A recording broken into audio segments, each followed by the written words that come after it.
Welcome to the Achieving Personal Outcomes module class. During this presentation, we will overview the process for helping people we support reach their goals and achieve their personal outcomes. Some of the ideas and concepts we will cover will not be your responsibility to design and implement in your role as a DSP. However, it is your responsibility to understand the parts and purpose of the process. Likewise, you will be responsible for carrying out parts of a plan for a person we support that are directly related to achieving personal outcomes, such as data collection.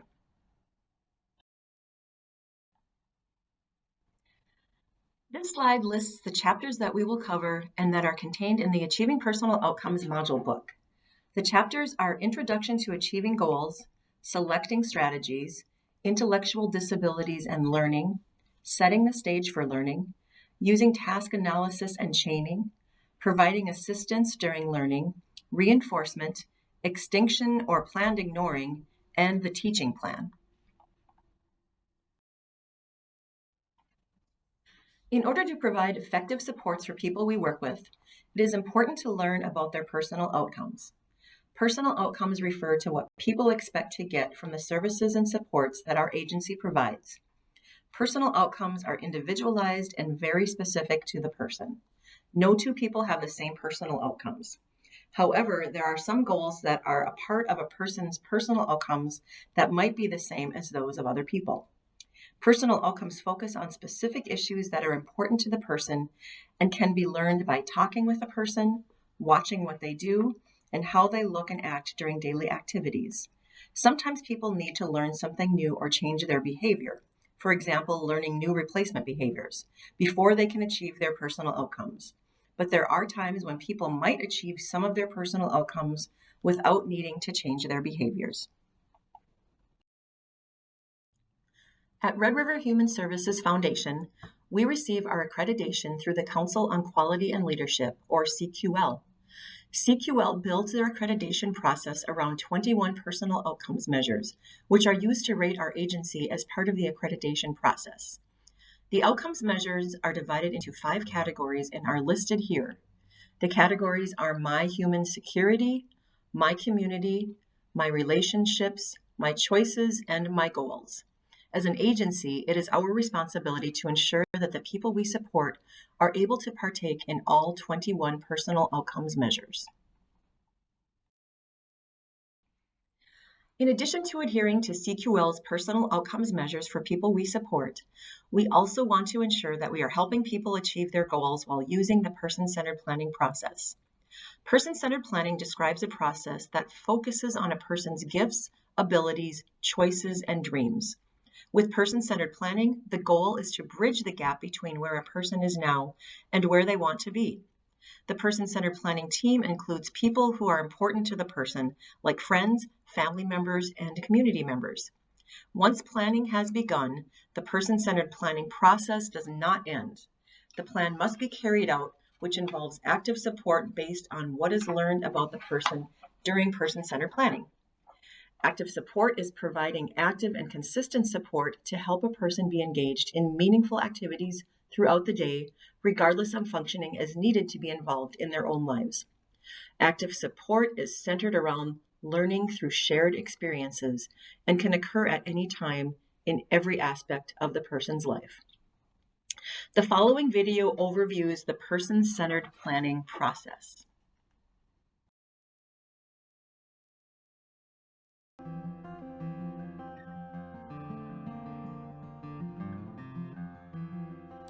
Meet Kendra. When she first came to OPWDD, this 28-year-old woman was at a crossroads in her life. She knew what she wanted, but needed some additional supports to help her make it happen. At a suggestion of a friend from Kendra's church, where she's very active, Kendra was introduced to person-centered planning at OPWDD. Well, Miss Kendra is a member of my church, and on Sundays, when she ushered, she just captured my attention. And the more I watched her and saw what kind of person she was, I said she'd be great for person-centered planning because her community is her family. She doesn't have a lot of paid supports. So I thought she'd be good for this. Person-centered planning is a process that's largely directed by the people that we provide supports and services to. It is a process that provides us an opportunity to learn and understand what's important to the person about how they want to live, things that they want to do. And it also helps the individuals themselves make informed choices about what some of the supports and services they need or desire in order to attain a life that they consider to be meaningful and productive. When I came to it, I was kind of nervous, but after I got out of that, I felt a little uncomfortable. Well, not uncomfortable. I felt kind of useful. I was kind of like, happy that I did it, and I did it successfully. I like it because it focuses on her strengths. I've seen it help me, even as a mom, to know that I have to hold back a little bit because she's entitled to have a voice. As she started to take self-advocacy meetings, she sees that she has a voice, and even if she can't get all of her things or all her goals met, her voice has to still be recognized and be appreciated. With the support of her family, friends, service coordinator, and other service providers, a plan was developed that was designed to meet Kendra's specific goals and personal outcomes. I think when you have a whole group of people helping you through the process, and then I'm a former educator, so I know how they always said it takes a village to raise a child. That's why I think Kendra's where she is right now, because it's been a whole community effort. My whole team, and they stick by me, and they've been helping me, and I'm just grateful and opportunities that I can handle it. That teamwork helped Kendra achieve one of her primary goals, a paying job.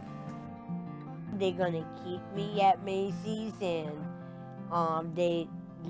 I did a survey, and they said they adore me and they love me, and I do the right thing. I'm always on the right cue, and they want something to be done. That's how I do it. So I'm trying to stay my ground, try to do the right thing, have the right attitude, have the right experience. It is always about the individual. It is always about the words or the cues of the individual about what works for them, what doesn't work for them, what they like, what they don't like. It is always about following their direction so that the life that we're working towards with them is one of their choosing, one that they think is meaningful, and one that gives them pride and productivity. You can tell her whole personality changed from struggling with what she wanted to knowing what she wanted and going after the things she wanted, and to the point that she actually got some of the things she wanted. For Kendra, person-centered planning was a game changer, and she's looking forward to achieving even more of her goals. I'm really happy. I'm glad I'm doing it. It really impacted everything. Like, it's after my own heart, I felt like this was a good opportunity to do this, and that I want this to continue, and I don't want this to stop.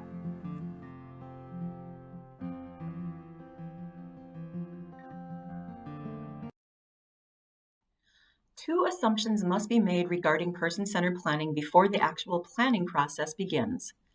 The two assumptions are important foundational beliefs to help people reach their goals. The first assumption is that the team assumes that the person's ability to achieve his or her personal outcomes depends on the service system's ability to provide the needed supports and services. This is the key factor in determining whether or not a person with a disability will achieve his or her personal outcomes. Essentially, the success of the process is the responsibility of the service system, which includes all components of our agency and any staff who work with the person. The second assumption is that all personal outcomes can be achieved in ways that respect the person's legal rights and human dignity. Sometimes when a person we support has a specific goal, a barrier might stand in the way of the person achieving their goal. In this example, Ellen's goal is to move into her own apartment, but she has not learned to cook, which is a barrier of her achieving her goal. In situations like Ellen's, it is assumed that the person's behavior, in this case, Ellen not knowing how to cook, is the barrier to a person achieving their goal. In those situations, a common strategy is to require the person to change their behavior before they are allowed to achieve their goal. Although this strategy can be successful, it can also fail because the person's behavior doesn't change, or it takes a long time for the person's behavior to change, which can lead to frustration. In instances where a person's goal involves community access, this strategy should not be used. People should not be denied community access until they learn how to behave appropriately. Requiring people with disabilities to learn something before they can move to a more desired living arrangement, get a job, or participate in a fun activity can sometimes be the barrier to the person meeting their goal. Even though people may not have yet learned a skill or more appropriate behavior, they should not be stopped from having access to the community. Sometimes, a better solution to allow a person to achieve their goal is to identify a function rather than a barrier. Looking at the situation from a different perspective opens the door to more solutions to allow the person to reach their goal. Instead of focusing on the barrier, which is that Ellen cannot cook, we should focus on the function, which is meals must be made available to Ellen. When the problem is stated in terms of the function, the number of possible solutions increases and points the way to providing active support. Some potential solutions for Ellen when focusing on the function are someone else, like a staff person or a roommate, cooks all of the meals. Ellen could buy foods that do not need to be cooked, like sandwiches. Ellen could learn how to heat up food in the microwave, and Ellen could be supported to be engaged in meal planning and preparation to the extent possible when appropriate. Either all or a combination of these potential solutions can help Ellen meet her goal. Of course, this would not mean that Ellen would never learn to cook. After she moves into her apartment, she could be taught how to cook. A plan to teach Ellen how to cook is a good idea, but it would be wrong to require her to learn to cook before she can move into an apartment. Once a function is identified, the person's team should immediately create a plan that utilizes supports and services that satisfy the function without requiring a major change in the person's behavior. An example of a potential support includes natural supports in the community. Natural supports include coworkers, family, friends, neighbors, and anyone else a person interacts with in the community. Other examples of potential supports include staff support, physical adaptations to furniture or equipment, and assistive devices like computer tablets. Assistive devices should be selected to help the person blend into their setting and be the least dependent alternative. It's important to remember that when selecting supports, strategies that are familiar and readily available should be used. If it is found that the goal is still not achievable after utilizing all available resources, a teaching plan should be developed to help the person reach their goal. Although people have goals that are unique to themselves, the services our agency provides are based on the belief that everyone, regardless of abilities, shares common goals. Examples of those are people live where they want, they work at a job they enjoy, they share their lives with people that they care about and who care about them, they enjoy basic human rights, they are respected and treated fairly, and they are engaged in their own lives. Learning is a lifelong continuous process. We learn things every day without giving it much thought. All people, regardless of ability, are capable of learning. The researcher Mark Gold maintained that learning depends on the ability of the teacher. People we support often need assistance acquiring information, understanding the information, and staying motivated to be engaged in activities. As DSPs, we will likely be a part of this process for a person we support. The tools we need will be outlined in the person's plan, and we should proceed exactly as how the plan is written. If we ever have questions about a person's plan, we should consult our supervisor, program coordinator, or anyone else who has specific knowledge about the person. Learning happens through experience. When working with people who have intellectual disabilities, it's important to build meaningful experiences for that person throughout every part of their day. We do not want to do things for the person. Instead, we want to provide support for the person to be engaged. We can provide support in various ways, but again, should not focus on doing things for people we support just to get things done quickly. Custodial care is taking care of a person's needs and doing things for a person with no efforts to teach. Active treatment is support that is intended to improve a person's ability to be more self-sufficient or independent, where assistance is designed to reduce dependency and to help people reach their goals. Active support is providing active and continuous support to help a person be engaged in meaningful activities throughout the day, regardless of functioning as needed to be involved in their own lives. When working with people we support, we should focus on providing active support. Although active treatment helps people become more independent, active treatment and active support are not the same. Active treatment focuses on helping to learn. Active support focuses on teaching through experience and relationships. This chart from the module book shows what custodial care, active treatment, and active support might look like for the same situation. In the first example, the situation involves a fish dinner. With custodial care, the fish would be prepared for and given to the person for dinner. With active treatment, staff might help the person learn how to fish, shop for groceries, and grow vegetables in a garden. With active support, staff would engage the person through experience to enhance the learning process. They might go fishing with the person, prepare the fish together for cooking along with vegetables from the garden, and enjoy the meal together. The second example involves meal preparation. With custodial care, staff would just prepare and serve all meals. With active treatment, staff might help a person learn how to cook, order from a menu, and get other items ready for the meal, like opening a can of beans. With active support, staff would engage the person in meaningful activities that help to build meal preparation skills. It might include going camping together and engaging the person to cook hot dogs and beans, and then enjoying s'mores by a campfire. The third example involves tying shoes. With custodial care, staff would tie the person's shoes for them. With active treatment, staff might help a person learn how to tie their own shoes or help the person buy slip-on shoes. With active support, staff would incorporate tying shoes into the whole process of getting dressed up to go out. The final example involves social activities. With custodial care, staff and the person would just watch TV together. With active treatment, staff might help a person learn how to invite a friend over to watch movies or play board games. With active support, staff would engage the person in the whole experience of a social activity. They may pick out a movie and watch it together, and then discuss the movie over pizza or ice cream. In the past, institutionalization of people with disabilities was prevalent, and support offered was primarily custodial care, sometimes in inhumane conditions. Unlike the past, it is an expectation that agencies provide active treatment and active support.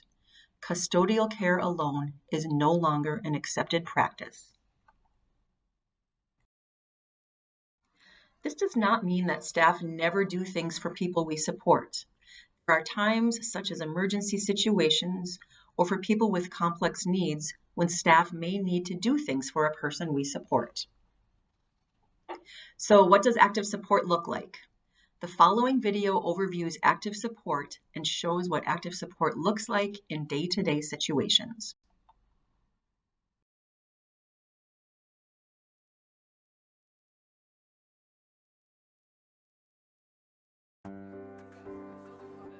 Just seeing the smile on his face when he gets things the way that he wants them and knows that he's accomplished that for himself.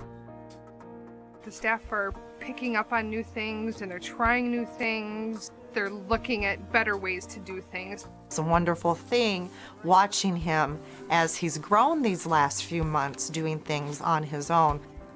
His life has changed because he's more involved. Rather than having somebody do it for him, he's participating and doing it for himself and becoming more independent. To me, it's like night and day.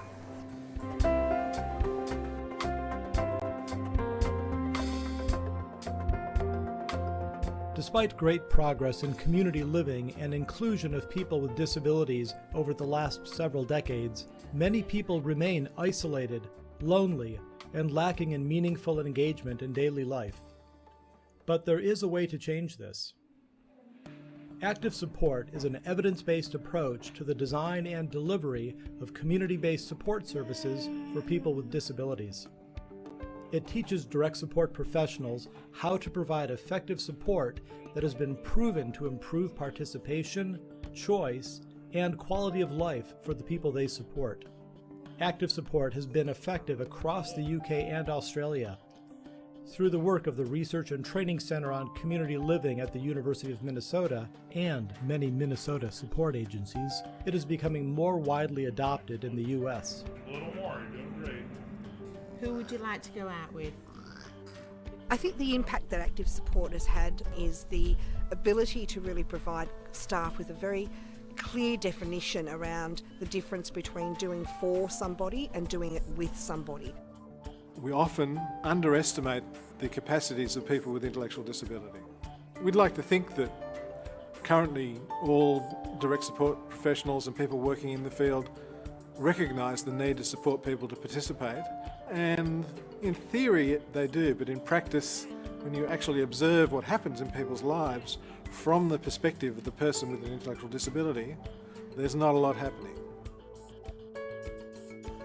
Certainly what we've found in Australia is that Active Support is a way of helping staff to feel it's okay to let people with disabilities experience a new opportunity, to have a go at doing so many of the things that everybody else in the community just takes for granted. Number 18, and what's her name? Mrs. Jane. Nick's a very joyful young man. The importance of Active Support is helping Nick grow in decision making and a sense of control and agency in his life so that he can create the life that he wants to live.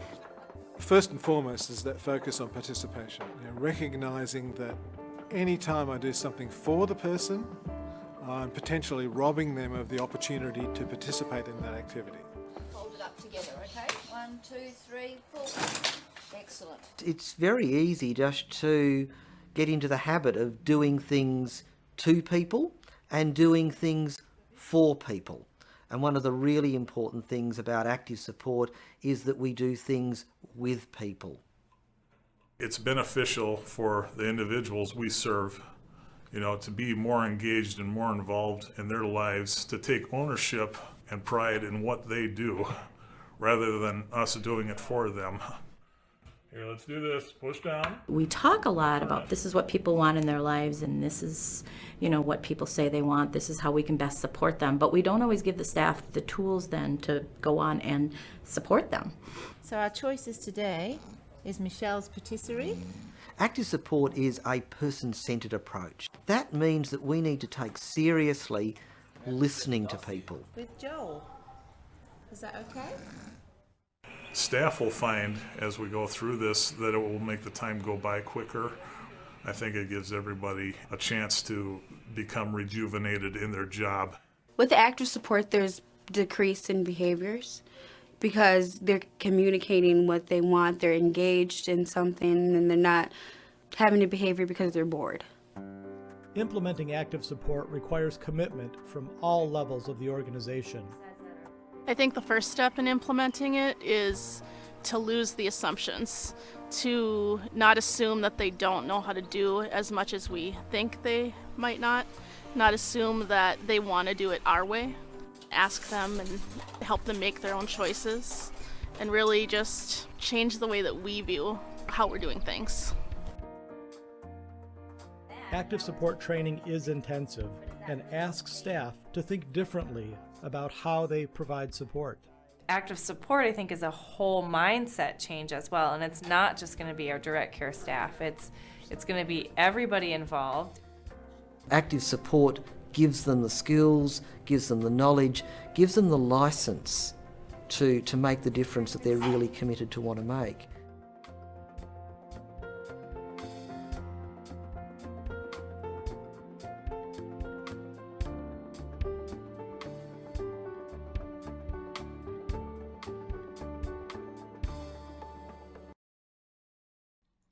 As you probably know, most of the support to help people in our services learn new things is provided by direct support staff. As support staff, you can offer extra support by allowing many opportunities for people to practice new skills, to help as needed but not too much, and to celebrate success. Let the person know when you see progress right away. Praise should be immediate, genuine, and conversational. Over the next few slides, we will look at various tactics that are used for learning and everyday processing of information. The charts are from the module book and compare how a typical adult processes information versus how many people with disabilities may struggle with the processing tactic. Additionally, strategies to help people learn using each tactic is included. On this slide, we see that abstract thinking can be difficult for people with disabilities. Typical adults are capable of abstract thinking and are able to think and talk about things that are not actually present. People with disabilities might require concrete items or actual objects to be in front of them to understand. They may also struggle with conceptualizing past, present, and future. It might be difficult for them to understand that something is going to happen in the future and to remember when something specifically happened in the past. Strategies to assist people with abstract thinking include teaching skills in the actual setting where the activity will occur and using the actual materials that will be used for the activity. It is also helpful to use calendars, planners, or picture systems to help a person understand past, present, and future. Integration, or bringing together many previously learned skills to perform a larger task, is not difficult for typical adults. Examples of tasks that use integration of information include driving a car, riding a bike, and performing everyday tasks while talking on the phone. People with disabilities may struggle with integrating separate skills and might need repetition and elimination of unnecessary steps. Teaching functional skills the way they will actually be used can help people with integration of information. Typical adults have good attention span and discrimination skills, which is the ability to identify differences. People with disabilities may have difficulty paying attention and might only remember the first or last thing that was said. They may only be able to think about one thing at a time. Strategies to assist people with staying on task include elimination of distractions like sounds, people, smells, and lighting. When a person is learning something new, make sure they are looking at the task and paying attention. Inform the person why they are being asked to do the task, and give only one thought at a time. Typical adults have good long-term and short-term memory. And while people with disabilities usually have good long-term memory, they might struggle with short-term memory because it is new information. To assist people with disabilities to improve short-term memory and learning new things, keep the time between learning sessions short. Practice new skills frequently and help the person choose the correct answer to a question. It's usually helpful to provide choices for the person, but do not offer too many choices since it might add confusion and become overwhelming for the person. When receiving new information, typical adults will organize the information as it is received. They are able to rehearse or practice memorizing the information if they need to access it later. People with disabilities do not compartmentalize or organize new information into what they already know, and they might not practice without being prompted. They may feel that any new information to be learned is difficult. Organization of information can be easier for people with disabilities if tasks are broken into smaller steps using task analysis. With task analysis, consistency is very important. Rehearsal strategies like saying something out loud, writing it down, or using pictures can also be helpful. Typical adults have the ability to use information they already know to solve problems. People with disabilities may not even realize there is a problem and may not be able to recall information they learned at an earlier time to solve problems. To help a person with disabilities practice problem solving, give them chances to practice making decisions and solving different types of problems. Wait to see if they will figure it out before you tell them what to do. Oftentimes, they will know what to do, but they need more time to think about it and process the problem. It is also helpful to ask the person questions from general to specific to help them arrive at a solution. For typical adults, cause and effect is learned through observation. People with disabilities have difficulty with short-term memory, which makes it difficult to understand cause and effect. They may believe something happens for no reason or happens magically. They may not understand that a piece of toast in the toaster ends up burned because they have left it unattended for a few minutes. When working with people with disabilities, take time to point out cause and effect as it happens. Help people notice social cues and results and explain to them that what they did was the cause of something else that happened. Also, always remember to celebrate successes and be sure that the person knows why you are celebrating. Typical adults are able to set goals and plan steps needed to meet their goals. People with disabilities may have limited ability to plan goals and steps to achieve them. To assist people with setting and meeting goals, help them set a small goal that is easy to reach in a short period of time and make progress visual on a chart or a graph. Again, always remember to celebrate steps as they are completed. Typical adults can use various coping strategies such as learning, thinking, and problem solving to help them adapt to new situations. People with disabilities typically will rely on habits to help them cope and do not have a plan B. They may not do well in unfamiliar situations or during times when a regular routine is disrupted. We can help people prepare for those situations by talking with them about what to expect, having something or someone familiar nearby, and avoiding periods of waiting and downtime.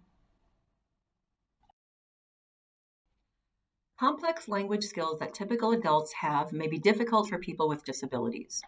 They may have difficulty understanding complex language as well as pronouns like I, you, me, they, prepositions like above, behind, under, over, and long sentences. We can assist people with disabilities by using short sentences, using words the person understands, giving one direction at a time, allowing the person time to process one idea before introducing a new one, and helping people learn new words during regular activities. We should also wait for the person to complete each task and talk them through tasks they cannot complete. When working with people we support, we want to ensure we are setting the stage for successful learning. We can do that by building supportive relationships with people we support based on trust. There are many ways we can build good relationships with people we support. We can spend time doing things the person likes to do and help to avoid things the person dislikes. We can also work to communicate with a person. If we strive to help people we support associate us with pleasant events and happy memories, it will help to make the learning experience fun and enjoyable. We want to build supportive, caring relationships with people we support. Although we care for the people we support, caring is not enough. We also want to focus on building good relationships. Through good relationships, we can identify opportunities for learning throughout the day, which might be missed if we only just care for the person. Only caring for the person without a good relationship can also lead to caring too much for the person. If we care too much for a person, it might lead to caring for the person. In those instances, staff may do things for the person, which is custodial care, rather than helping the person to be engaged, which is active support. On that note, successful learning happens when the activity is fun and engaging. We can make activities fun and engaging by offering choices to the person. Choice gives a person a sense of control, empowerment, and independence, and the learning task is more motivating when the learner selects it. When offering choices, keep options to 2 or 3 things, since the task of choosing among too many things can be overwhelming. We should try to make the activity fun and exciting and focus on the learner's point of view. If the activity is fun for the person but not for you, be aware of your body language and do not let on that you do not like the activity. People we support pick up on the mood, language, and actions of DSPs. Additionally, always be sure to maintain observation during the learning process. People's preferences change. A person we support might enjoy an activity for a period of time, but may become bored. Be sure to change the activity to match the change in the person's preferences. We never want to forget that people with disabilities can learn to solve problems and can learn complex skills with good teaching, support, and opportunities to practice. To practice effective teaching, we can set up learning tasks in a way that will help ensure success and by using the best methods for helping people to learn. We should provide ample opportunities to practice with feedback and document what we observe. If the teaching plan needs to be revised, the person's team will rely on your documentation as well as any data collection you complete. It's very important to celebrate small accomplishments as they occur. Even if someone doesn't reach a goal on time, it's still beneficial to celebrate if the person has been working hard. If the plan calls for it, fade support gradually over time and try to include teaching in day-to-day activities and as opportunities happen. It's important to remember that it is not your responsibility to determine which strategies, methods, prompts, and reinforcers should be used. That is the responsibility of the person's team. But it is your responsibility to follow the teaching plan as it is written. What are some of the best teaching practices? Teach skills with a purpose, which includes skills that are important and part of a person's normal routine. Use strategies that will match the learning style of the person. Maximize choice and control by following the little and often rule and by dipping in and dipping out. Little and often is frequently engaging people in new learning situations in small amounts.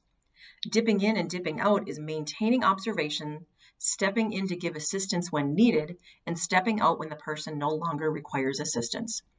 Always build on a person's strengths and interests and provide short, frequent teaching sessions. Be consistent when you teach a new skill.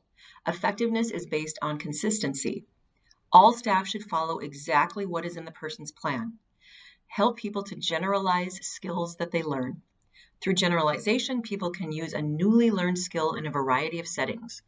Always treat the person with respect. Maintain observation and make note of signs that the person is tiring or becoming frustrated. Encourage the person and always let them do it when they are able. Act as a good role model. Expect success from the person and share accomplishments with others like the person's roommates and other staff. Be sure to complete data collection as outlined in the person's plan. Although data collection is done because it is required, its primary function is to ensure staff are doing a good job teaching and that the person is actually learning. The team relies on data collection to be sure the plan is working and to make any needed changes to the teaching plan.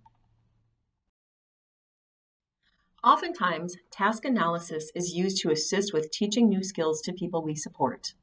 Task analysis is breaking a task into a sequence or chain that, when completed, will enable the person to perform the whole task from beginning to end. Since there is usually more than one way to complete a task, the way that works best for the person is a good method. Task analysis organizes a learning activity into teachable steps because a series of small steps are easier to learn than the whole behavior all at once. The number of steps in a task analysis is determined by the needs of the learner. As the person's learning needs increase, the number of steps in the task analysis also increase. Task analysis can be used with forward chaining or backward chaining. Forward chaining is teaching the first step in the task, then the second, and so on until the final step is reached. Backward chaining is teaching the last step in the task first, then the next to last step, and so on until the first response in a sequence is reached. The advantage of backward chaining is that it offers an automatic reward system, since the person first learns to complete the last step in the task. Whether or not to use forward or backward chaining depends on the behavior to be learned and the learner. The same technique will not work the same for all people.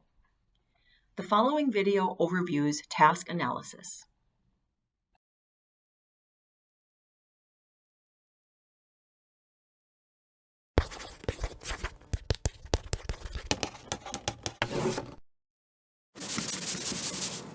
Chaining is a teaching procedure in which we teach students to join together individual behaviors in order to create a more complex behavior. So what we want to be able to do is to get students to take a bunch of little steps and make something bigger and more complex. For example, we may want to teach students to wash their hands. And that's a series of steps, starting with turning on the water and ending with throwing away the paper towel. But in between would be soap and actually washing and getting a paper towel and drying. And that series of steps could be taught one step at a time to create this complex behavior. So the advantage of doing that is we could create independence and complex behavior. Here's how you do that. There are two ways, forward and backward. In a forward chain, the student would do the first step. And they would do that as independently as possible with the teacher watching. And once they completed it, the teacher would deliver reinforcement and then guide them through the rest of the chain.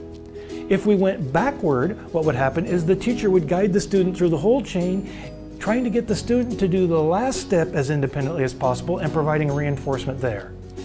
Now on either one of those chains, what you do as the student is successful is you add on. In forward chaining, you keep the student moving forward, providing reinforcement for every time they're successful moving forward. And in backward chaining, you keep adding steps and providing reinforcement after each of those steps the student does correctly, moving backward. What we need to consider is that this requires a task analysis, a fairly detailed task analysis of what it takes step by step to complete that complex task. Backward chaining. Deliver reinforcement after the last step within the chain. Forward chaining. Deliver reinforcement after the completion of the step that is being taught.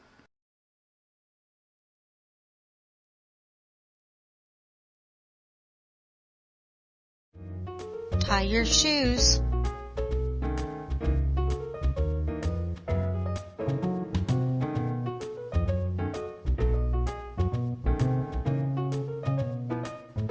Great job. Time your shoe, bud.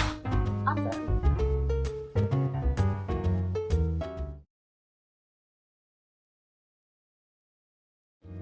Kaden, let's set the table.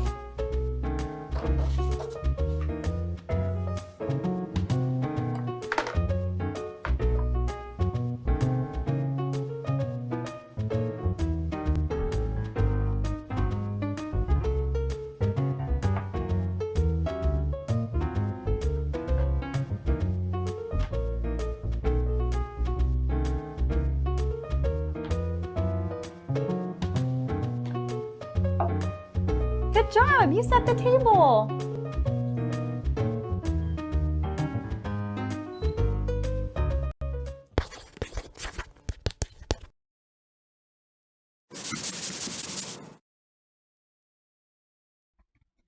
Please read through these task analysis steps for putting on a coat. When a task analysis is developed, there are specific questions that should be asked.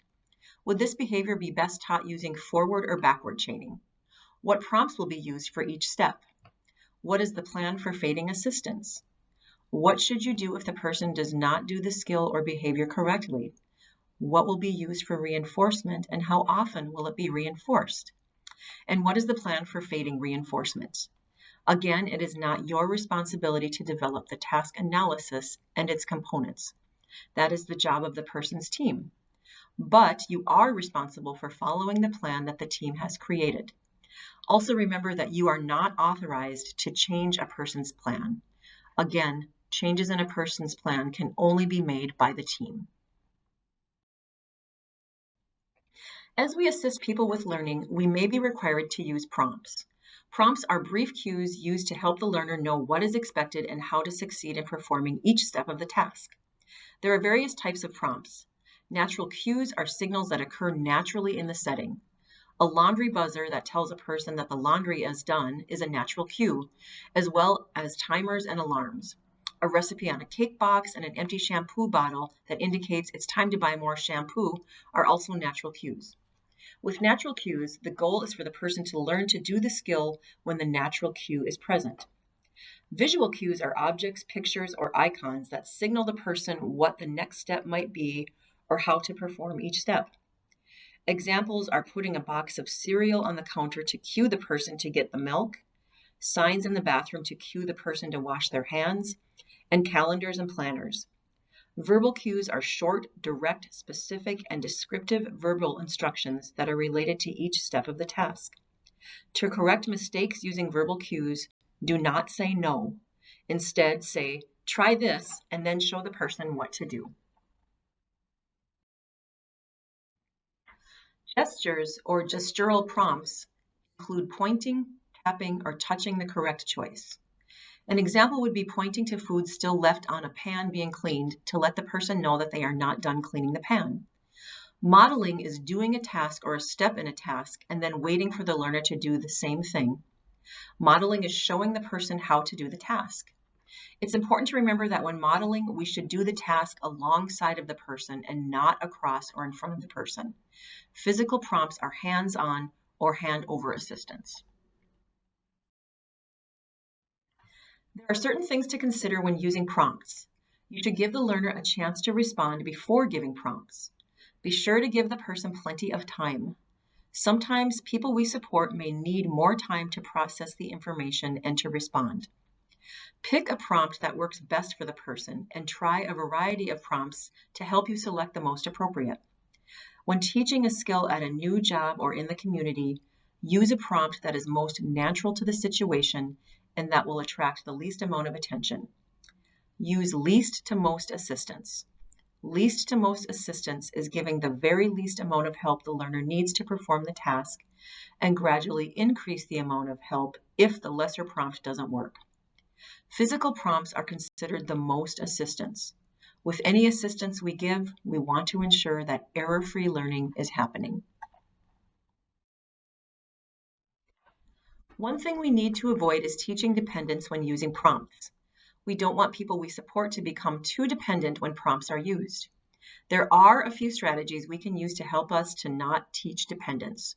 We should always give the person a chance to try the task without prompts first, since sometimes people have learned to wait for us to do something for them. Prompts should be simple and used only when they're needed. We should only give enough support to ensure the person succeeds and stay away from too much support. Prompts should be paired so that one can be faded out while a less intrusive prompt is substituted. Lastly, prompts should be faded as soon as possible. Again, the person's team will make decisions about prompts and fading. There are additional recommendations when using prompts. We should only give as much information as the person needs. We should try to influence the learner rather than giving a lot of detailed instructions. We should make eye contact with the task and not the learner. Our hands should be in the palms up position. To correct someone, we should not say no. We should say, try this instead. And as always, we should base all teaching on respect for the person. When helping people to learn new tasks, the goal is to establish error-free learning. When using prompts, to accomplish error-free learning, we should be mindful not to use too many prompts. In some situations, staff may over-prompt to get things done quickly. Too many prompts can confuse the learner, but can also cause the person to become prompt dependent, making them unable to initiate tasks on their own. Determining what kind of prompt to use as part of the teaching process can be challenging. Before making a decision, you should wait to see if the person actually needs a prompt. If they do, try what you think will work best for the person based on what you know about them. If the first prompt doesn't work, try a different one. You should also try the least amount of assistance first and then gradually add assistance if needed. It might be necessary to adjust the type and intensity of prompts for effective teaching. When adjusting prompts, the goal should be to teach the person to perform every step of the task independently, give just the right amount of support to ensure success, teach the person to perform the task actively and consistently, and to maximize choice and control in the instructional strategy. When it's time to stop using prompts, the fading process should begin. Fading is gradually reducing help so that the learner completes the task by themselves. Fading helps the learner move from full assistance to some assistance to independent task performance. As prompts are faded, the learner is required to perform more skills, and the teacher requires more on the part of the learner. There are various techniques to start the fading process with each type of prompt. For physical prompts, less physical assistance should be provided, and assistance should be withdrawn earlier in the list of steps. For verbal prompts, fading should be done through gradually providing less detailed prompts or cues and gradually providing fewer prompts or instructions. For gestures or gestural prompts, fading should be done by reducing the number of prompts and the size of the gestures. Some points to review when using prompts. Always give the learner a chance to respond before giving prompts, and only provide help if the learner doesn't make a response. When fading is used, the person is learning how to respond in a new situation. If the situation is changed too rapidly, the learner might not know what to do. Lastly, prompts are used to help people learn independence. To achieve independence, keep prompts simple, use prompts only when needed, and fade prompts as soon as possible. Another technique that can be used during the teaching process is reinforcement. Reinforcement occurs when the teacher pairs something the learner wants, which is the reinforcer, with a desired behavior to increase the behavior. A reinforcement is something a person likes well enough to change their behavior. The sooner a reinforcer follows a behavior, the more the behavior will be strengthened. The reinforcement process has three parts. First, the behavior needs to occur. Reinforcement is given after the behavior, and the behavior is strengthened. In order for reinforcement to occur, all three parts must also occur. Reinforcement is used to help people learn a new skill, change or improve a behavior or skill, maintain correct behavior, and help people increase behaviors that help them. This table from the module book shows two examples of reinforcement. In the first example, Ron mowed the lawn. When he was done, his wife thanked him and gave him a cold drink. The praise and cold drink served as Ron's reinforcer for mowing the lawn because he likes both. As a result, his behavior is strengthened and he mows the lawn the following week. In the second example, Gail smiled and said hello to Liz. Liz smiled back and said good morning to Gail. Liz's response is Gail's reinforcer because she likes interacting with Liz. As a result, her behavior is strengthened and Gail smiles and says hello to Sue and Pam the next morning. Reinforcers can also be natural. Natural reinforcers are a natural part of the activity and best to use if the person actually finds them reinforcing.